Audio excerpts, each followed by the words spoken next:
Als meus alumnes sempre els he donat aquest consell. Si un llibre els avorreix, deixeu-lo. No el llegiu perquè és famós. No el llegiu perquè és modern. No el llegiu perquè és antic.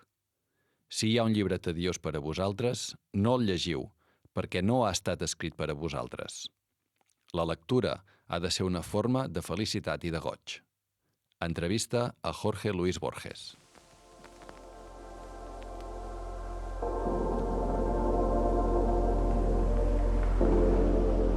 En present continu, el podcast d'Eumo.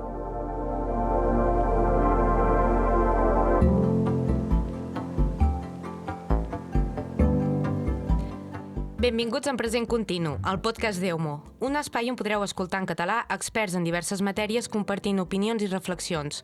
Us parla Júlia Blai i en el programa d'avui comptem amb la presència de Joan Portell i Cristina Correro. Joan, Cristina, moltes gràcies per acompanyar-nos avui. Gràcies a vosaltres. Gràcies a tu. En Joan i la Cristina són experts en mediació literària i en literatura infantil i juvenil. Els dos són professors a la universitat i escriuen en publicacions com ara El Faristol. Recentment han escrit també conjuntament el llibre Lectures que fan lectors, publicat per Eumo Editorial, on, entre altres coses, estableixen les bases perquè els mediadors literaris reconeguin i recomanin lectures adequades a cada lector. En el programa d'avui ens preguntem quines lectures són aquestes que fan lectors i per fer-ho tractarem qüestions com la mediació literària, el cànon literari o el foment de la lectura. A veure, per començar, Joan, Cristina, fem un pas enrere i, sisplau, digueu-nos què és la mediació literària, qui són els mediadors literaris, perquè potser algú que ens està escoltant no sap de què parlem quan parlem de mediació literària. Ara que estem en una ràdio, la gent potser no ens pot veure, sí que hauríem de visualitzar, que ajudarà molt a comprendre la figura del mediador literari, un triangle, no? D'una banda tenim el llibre, de l'altre cantó tenim el lector, i el mediador literari és l'altre angle, i no n'hi ha cap que sigui més important que l'altre, perquè els tres són necessaris perquè l'acte de la lectura sigui reeixit. Sí, això ja fins i tot algú representa amb un tamboret de tres potes, Sí. en el qual al mig hi hauria aquesta idea de mediació, que si treus una de les potes cau. De manera que la mediació seria una tasca feta a tres bandes en el que, com molt bé diu la Cristina, no saps què és més important. A vegades la gent ens pensem que el llibre és a dir, que el llibre estaria al mig de la mediació entre el qui media, el pare, la mare, el mestre, el professor, l'avi, el qui sigui, i el mediat, que seria el lector, i no necessàriament és així, perquè el llibre a vegades fins i tot esdevé un element complementari a la relació lectora entre aquests dos. Per tant, estem parlant d'una relació triangular i no lineal, no? Ah, exacte. Ni jeràrquica. Exacte, això també és important. No, això és interessant afegir aquesta diguem, observació, perquè a vegades la mediació, el mediat i el mediador no se sap qui és el que està en aquesta relació. Pot ser una relació afectiva, gairebé en el cas de pares, mares i fills, afectiva, en el que et resta en el record de l'infant com la primera experiència lectora, a la qual l'inconscient a vegades pot anar a recórrer davant de situacions en el que no recordo què era. Jo recordo que el meu pare o la meva mare m'explicaven contes, etc. Sí. Aquest record plaent és essencial en aquest procés de mediació. Clar, parles dels primers anys de vida dels lectors, en aquest cas. La figura aquí, en aquests primers anys de vida del lector, la figura del mediador és molt important.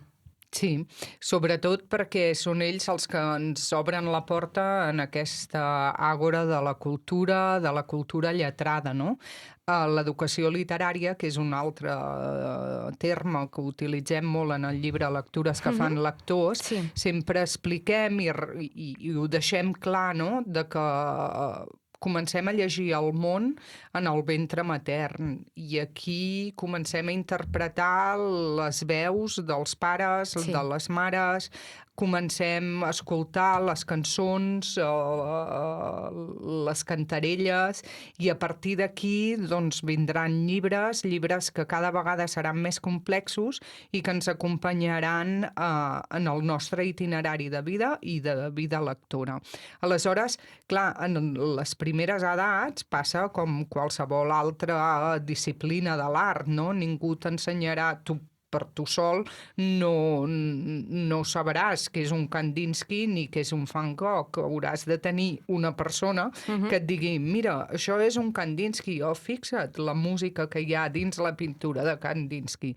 Doncs amb la literatura necessitem aquestes persones que ens ajuden de vestida, que ens ajuden, ens presenten, ens ofereixen unes lectures, unes cançons, unes vivències que nosaltres podrem agafar o no, podrem explorar o no, però com a mínim necessitem algú que ens les presenti i nosaltres després doncs, llegir i continuar.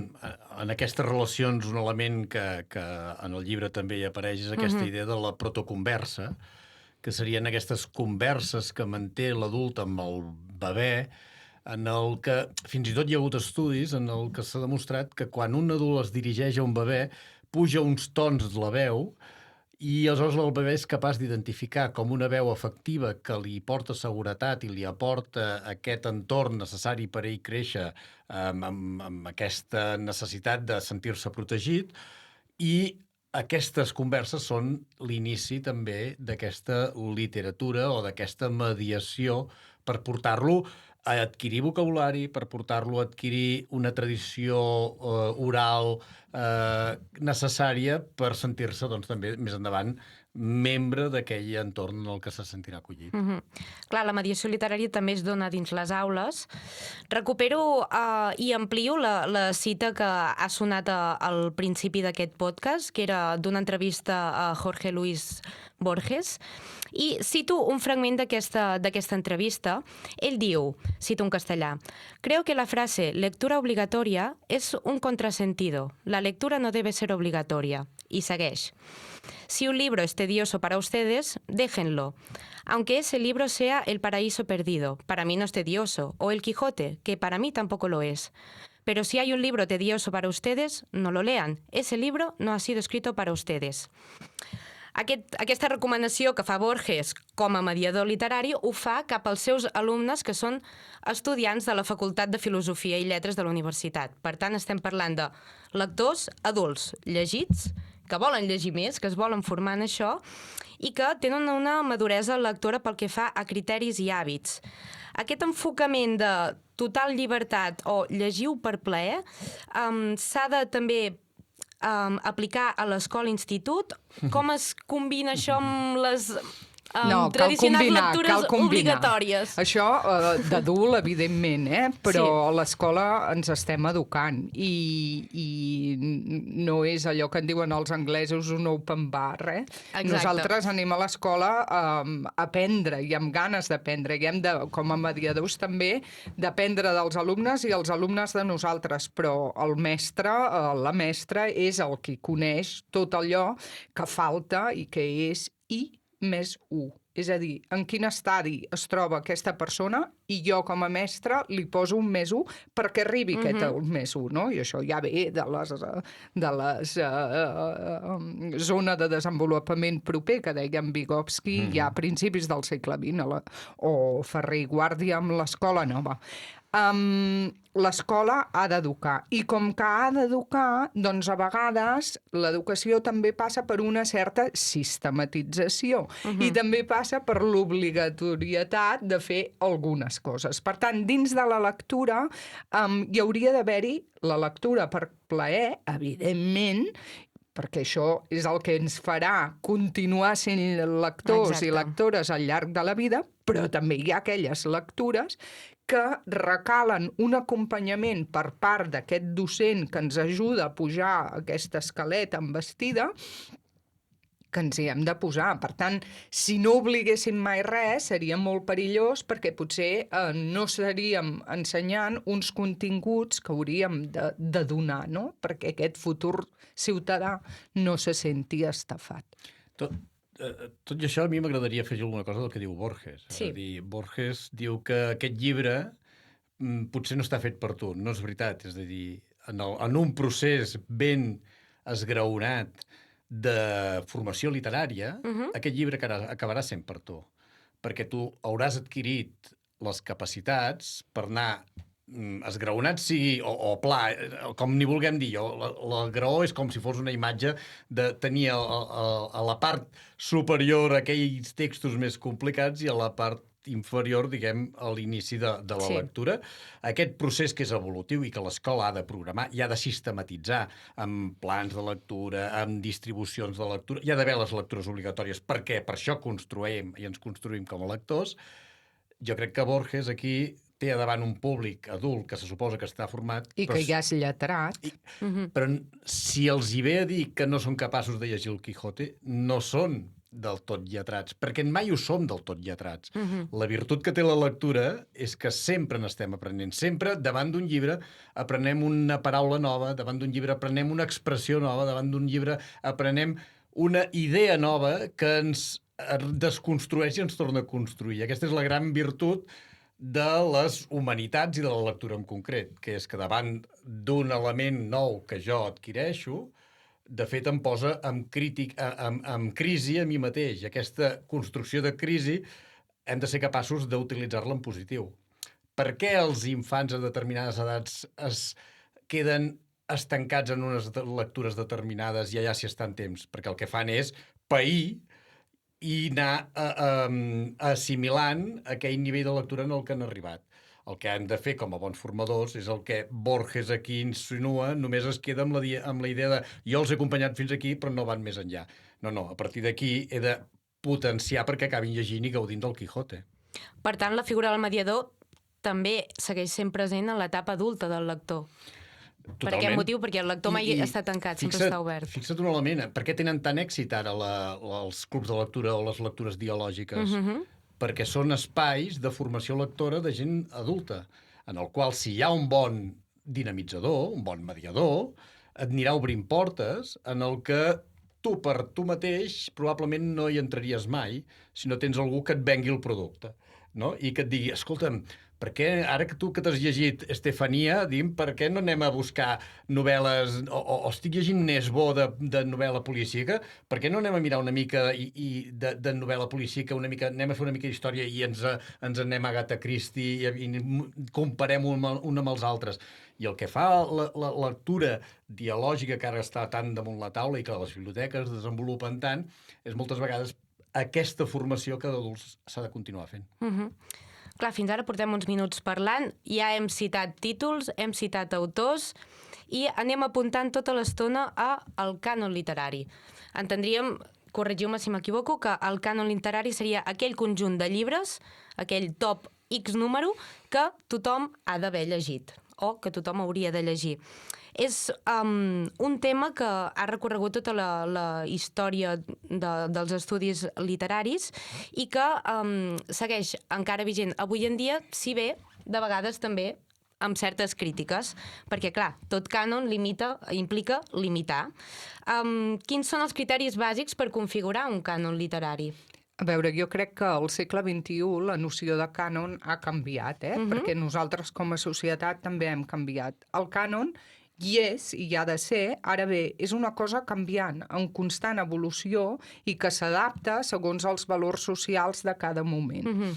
És a dir, el cànon que hi havia als finals del segle XIX, principis del segle XX, en podríem salvar algunes obres, però probablement no totes. Per tant, n'hi ha algunes que sí que són eternes amb el temps i n'hi ha d'altres que es van afegint segons l'evolució de la societat. Per tant, cal entendre el cànon també com una cosa que no és fixa i eterna, sinó que és una cosa amb constant evolució, però sí que necessitem identificar, repeteixo la metàfora d'en Penach de la mala herba de les flors, perquè és identificant aquestes flors que sabrem discriminar el que és el bo i el dolent o d'on venen certs encerts literaris i saber qui és el referent d'aquest encert literari.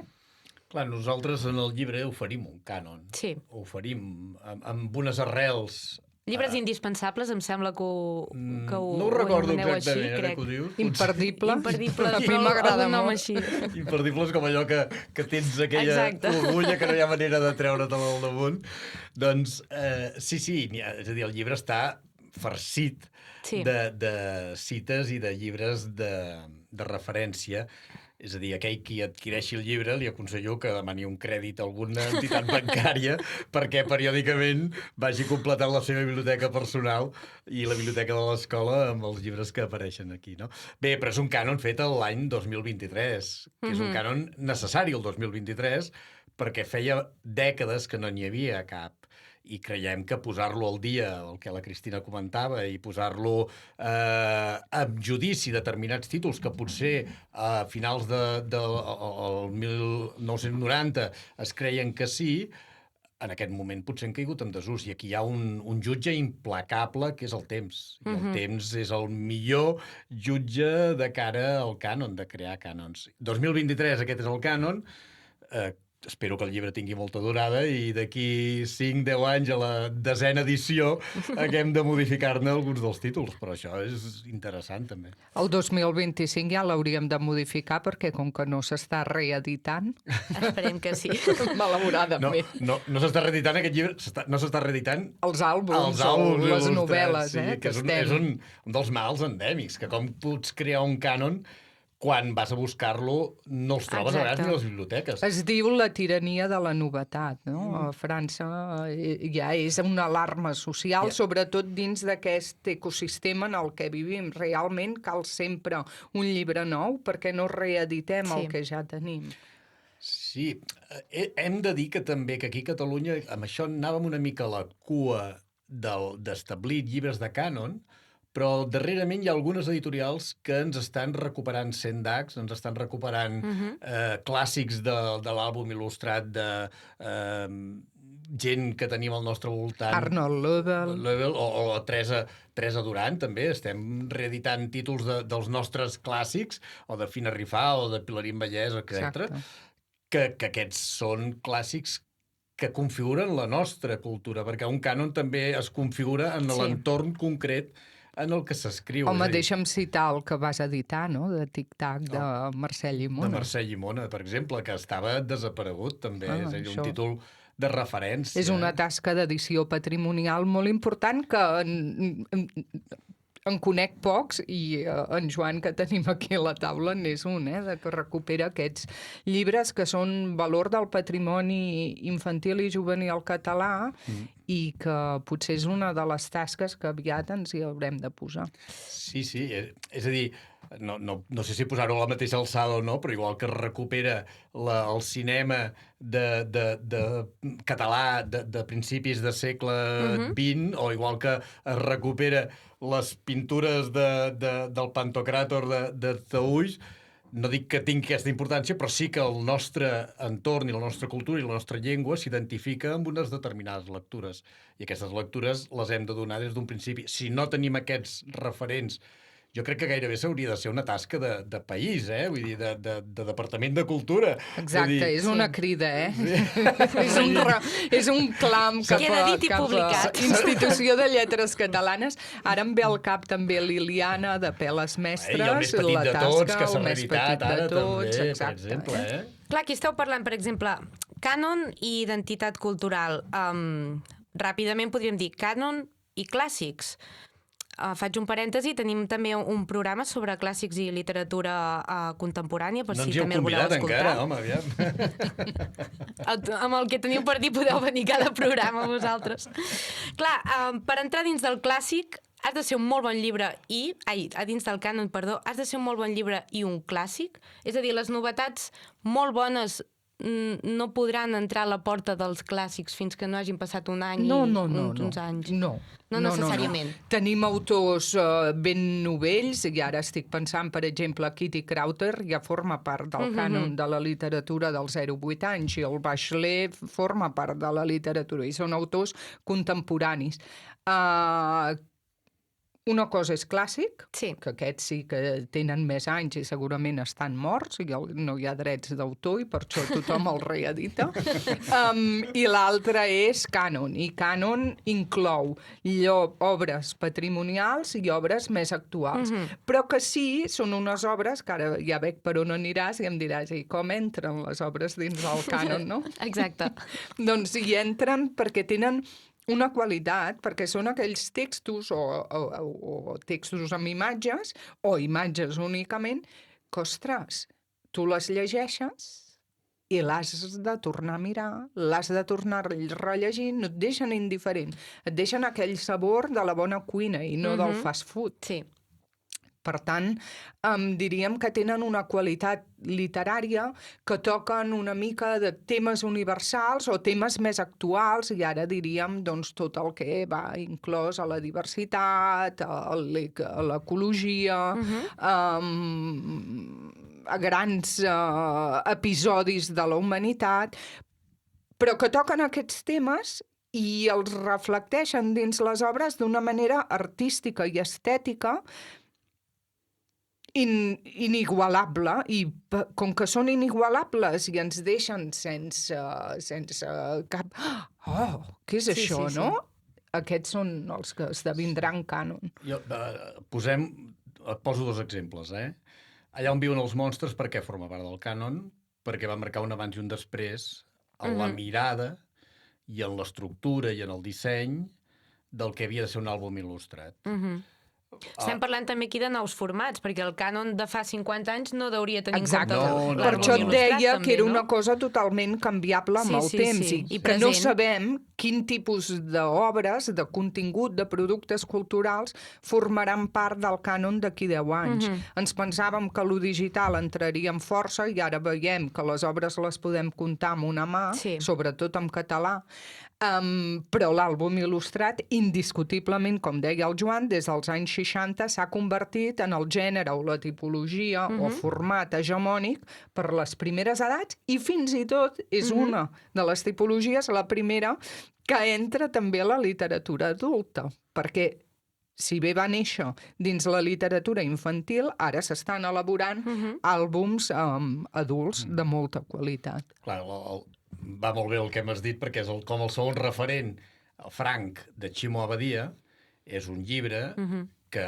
jo indubtablement el posaríem en un cànon per diversos aspectes. Un d'ells és la temàtica que afronta. Ens està posant un dictador que el nom ja ens porta a pensar en qui és, i a més ens està presentant amb un àlbum il·lustrat que, de fet, per fer una lectura completa des d'un punt de vista dels seus significats, que el Ximo Abadia l'ha dissenyat, és un llibre que pot anar perfectament en els taulells dels adults, de la lectura per adults. De manera que és un llibre que marca un abans i un després, també. Ningú s'havia atrevit en l'àlbum il·lustrat a pensar que els nens podíem introduir-los en el món de les dictadures, i en aquest cas de la nostra dictadura, i per altra banda, tampoc ningú encara havia pensat que aquesta dictadura més la podíem plantejar de manera que fins i tot els adults la poguessin llegir i observar elements que un nen es quedarà amb una lectura i un adult esperem que n'arribi a una de molt més diversa. No dic completa, perquè a vegades els nens també, quan miren un àlbum il·lustrat i s'hi estan a estona, observen i en treuen lectures que potser un adult no seríem capaços de treure. Seguim amb el fil aquest de nous formats. Jo us voldria preguntar, vosaltres creieu més adient una versió o una adaptació del Quixot per a nens petits i fer llegir el Quixot adaptat a nens petits, o, per exemple, esperar que el lector jove vagi madurant i acabi llegint el Quixot en l'etapa adulta o en la versió original, per així dir-ho? Ara responc no com a professora universitària, sinó a títol personal. Jo les adaptacions no m'agraden. No m'agraden perquè tinc un respecte a l'obra d'art. Jo no vaig al museu i dic, ui, a veure, aquest Rembrandt és massa complicat. Una figura. Ara trec aquí, aquesta composició no m'agrada. A veure, què ens pensem? Qui hi ha darrere? Hi ha un senyor, una senyora, que és un artista, per tant, no li alterem el que ha creat. Això és el que... I a més, és que encara tenim tanta diversitat i riquesa. Si només tinguéssim un Quixot Clar. com a única obra, Anem adaptant, anem no? a fer el que puguem perquè no podem llegir res Sí. més. Però és que hi ha tal riquesa de llibres i puc anar a la recerca de títols que probablement em donin lectures similars al Quixot, que és que per què hem de modificar i putinejar una mica la polèmica que hi havia aquests dies amb el Roald Dahl, diguem, no? Roald Dahl se'l va posar damunt la picota i semblava que tothom s'hi atrevís. I després l'editorial va dir que no, que és el que volien, etc etc. Escolta'm, que es llegeixin, si no la gent... si no volen llegir segons quines coses, això és com determinades lleis. La llei ha de ser, el llibre s'ha de poder llegir amb la forma original, perquè creiem que els lectors també són intel·ligents i són capaços d'observar, mirar i ser crítics davant d'aquella lectura. Jo no puc llegir el Tom Sawyer o Huckleberry Finn o La cabana de l'oncle Tom amb ulls de civilització del 21 en el que l'esclavitud li queda a 150 o 200 anys vista, intentar criticar-ho des de la nostra mirada, perquè allò va ser escrit en un moment determinat, amb una mirada i una voluntat concreta, i unes limitacions també concretes. M'agradaria veure molta gent d'aquesta que està fent aquest procés crític, què passaria si estiguessin ells en aquell moment i si serien tan valents a l'hora de frotar-se. Perquè Mark Twain, a Huckleberry Finn, és una crítica de l'esclavisme que, amagat per allà, jo no entenc com no van agafar i li van censurar l'obra. És a dir, però clar, tot depèn de com el lector ho agafi. Per això el Quixot, realment, per exemple, no tocar-lo. És a través del cànon que el lector es constitueix com a lector, que crea el seu propi criteri i és capaç de desgranar llavors posteriors lectures que li interessen? Seria el cànon la base per tenir un criteri lector? Ens estàs fent fer una bola de cristal. És que m'interessa aquest tema.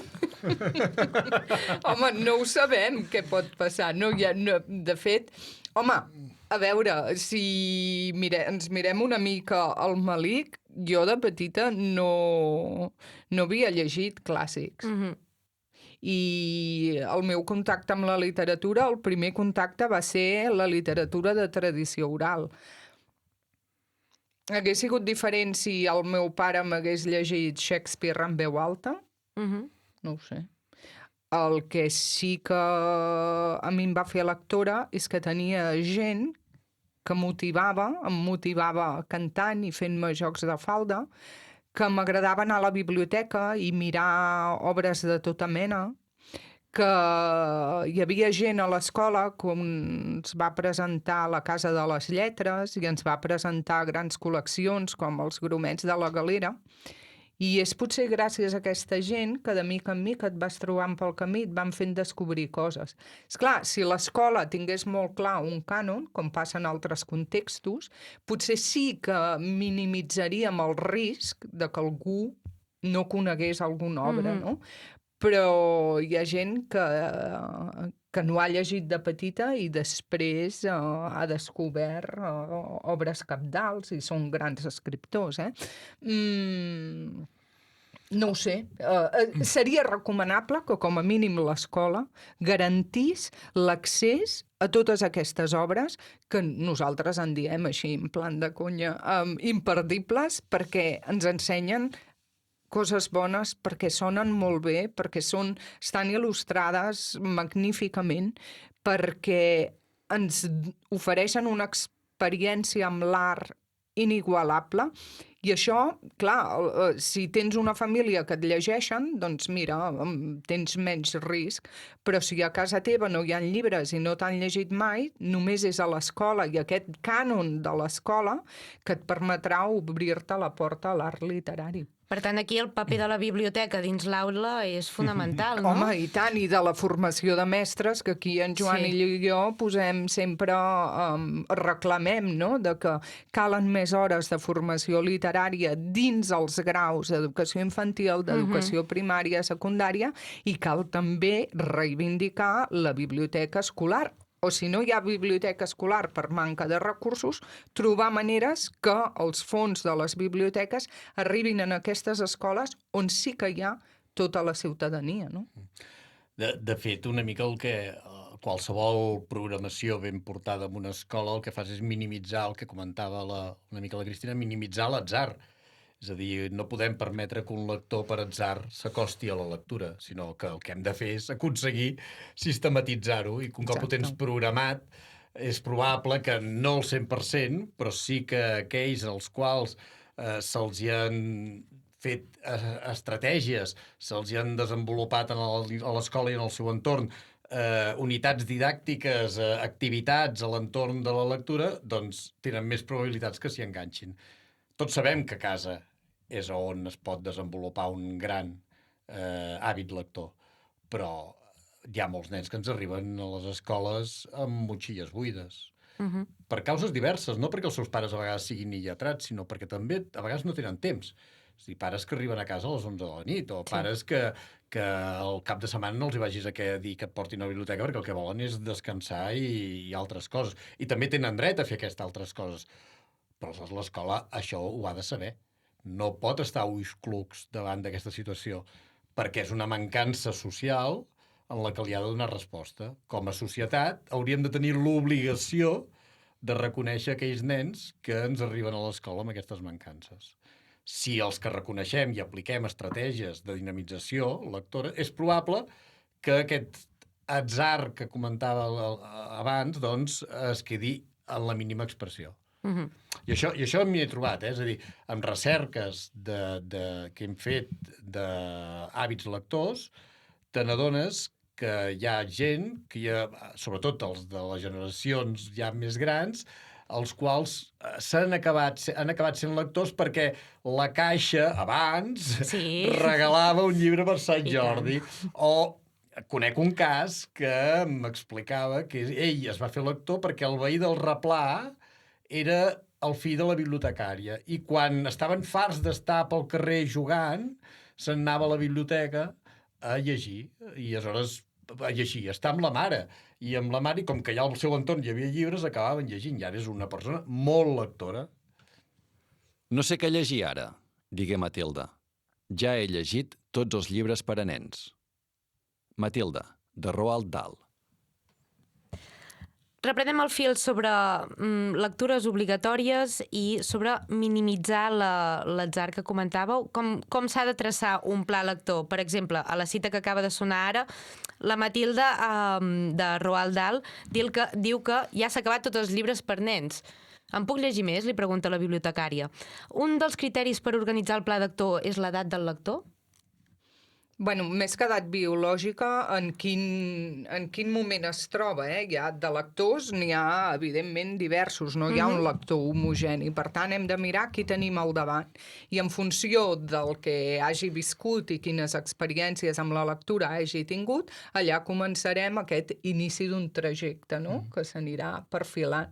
Evidentment, per edats, a mi personalment m'agrada fer aquest itinerari lector per edats, perquè sí que és veritat que hi ha tipologies, els llibres amb cartoner, aquells que es poden posar a la boca, que animem els nens i nenes a menjar, no?, perquè el coneixement els hi passa per la boca també.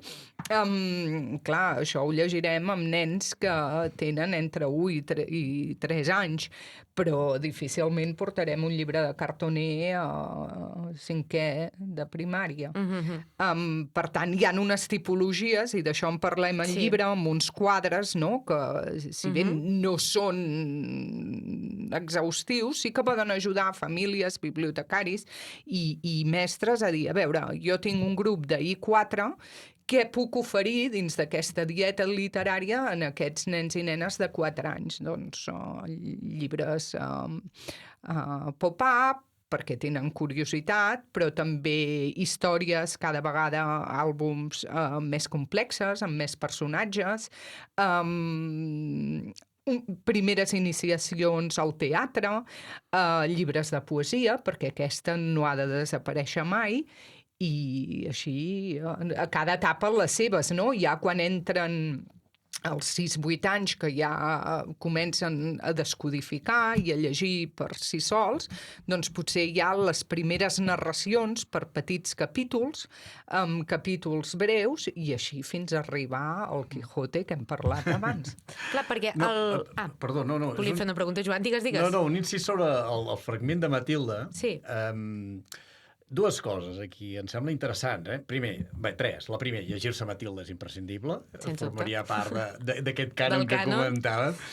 La segona, que és que jo crec que aquí Roald Dahl va ser molt, molt intel·ligent. I el que va fer va ser donar el seu cànon amagat a través de la veu de la Matilde.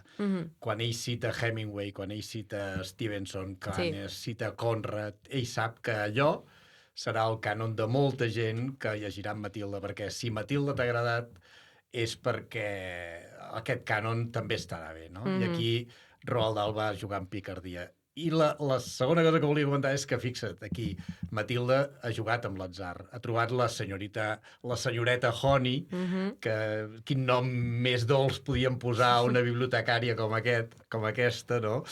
Vol dir que ha trobat una gran mediadora.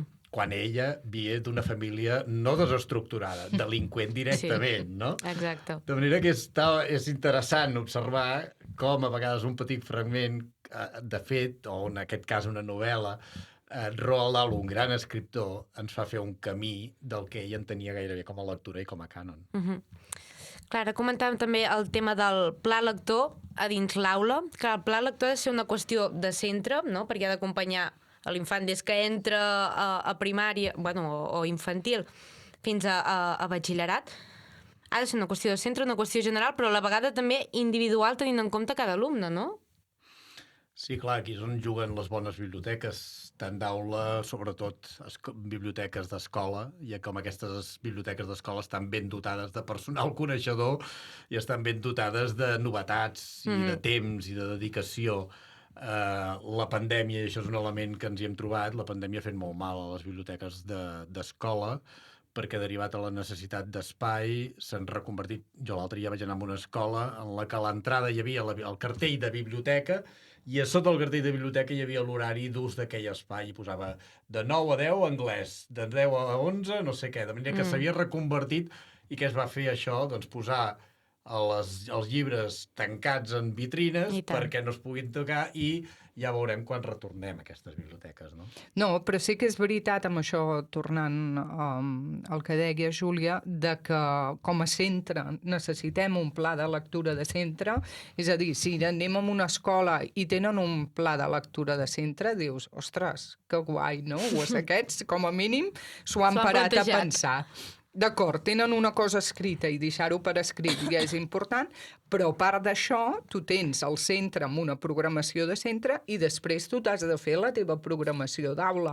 I com la fas, aquesta programació d'aula? Primer de tot, fent una diagnosi prèvia dels alumnes que tens al davant, què han llegit, què no han llegit, i llavors aquest I+1, no? Sí. Oferir lectures perquè continuïn descobrint grans obres d'art. Sí, a més, aquí lectures de tota mena, és a dir, aquesta multimodalitat o multisuport, o com li vulguem dir, i multigènere. De tipologies diverses, sí. Aquí hi ha d'haver de tot, hi ha d'haver teatre, apps, fins i tot recomanar algun videojoc més literari, àlbums, depèn del nivell, primeres narracions, novel·les, poesies, llibres de coneixement. Sí. Hi ha d'haver una mica de tot. Sort que el guiatge hi ha en el llibre al museu, perquè jo, si ara fos professor, estaria pensant, mare de Déu, quan...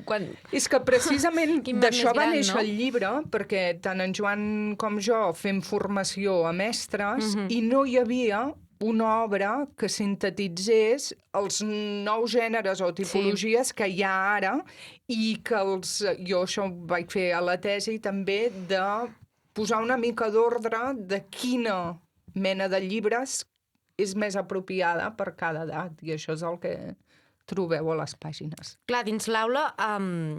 De Matildes n'hi ha poques avui en dia, és a dir, els alumnes, hi ha números, vosaltres també en parleu en el llibre, els alumnes, a mesura que van creixent, el seu hàbit lector va disminuint.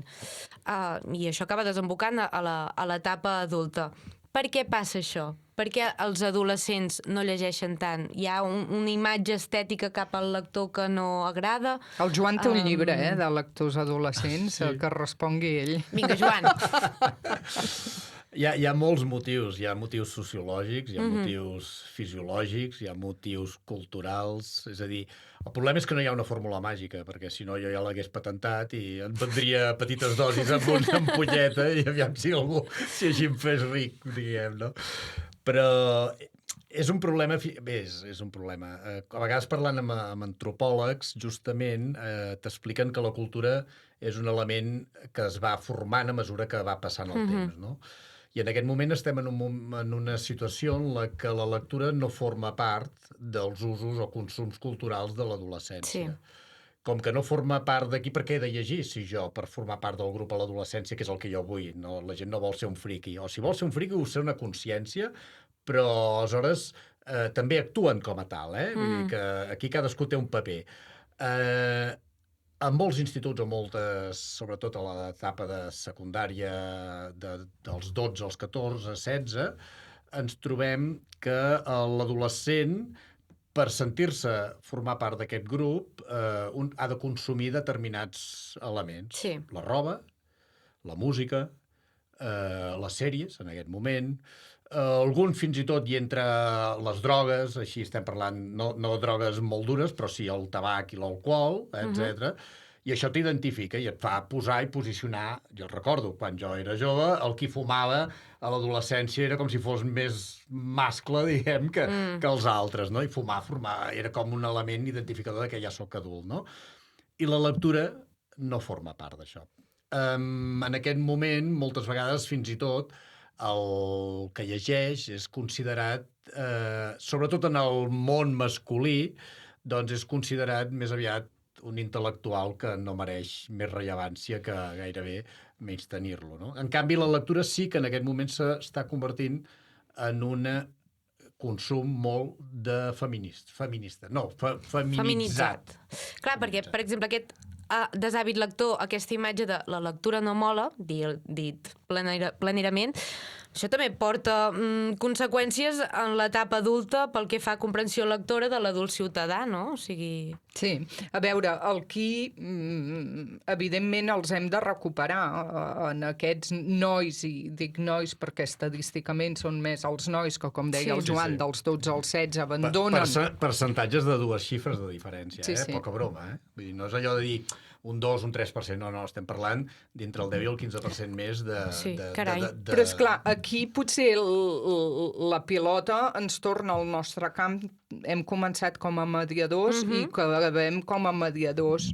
Avui en dia els productes culturals als quals tenen accés, com són còmics, mangas, novel·les gràfiques, els profes que hi ha ara als instituts, jo no sé fins a quin punt són coneixedors d'aquestes noves formes de cultura que tant interessen als adolescents i que també són literatura.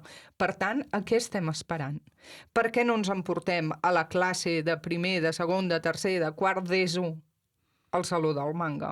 Per què no busquem entre el Saló del Còmic les millors obres, aquelles que ens ensenyaran a descobrir un nou codi, a identificar les característiques d'aquest nou codi que és literari, que són noves formes culturals al segle XXI? Això ells ho saben, però potser el mediador que tenen a classe no, i el mediador que tenen a classe s'ha quedat amb les mateixes obres que als anys 80 o 90. Home, no, això no ens ho podem permetre com a societat, com bé has dit. Sí, hi ha un element en aquest moment que jo crec que és utilitzar el recurs que comentava la Cristina, és el fet que, per exemple, hi ha una edició de Dublinesos en format còmic o en format novel·la gràfica que és excel·lent, d'il·lustració. O d'Animal Farm, també. O de la Granja Animal, també, és exactament així.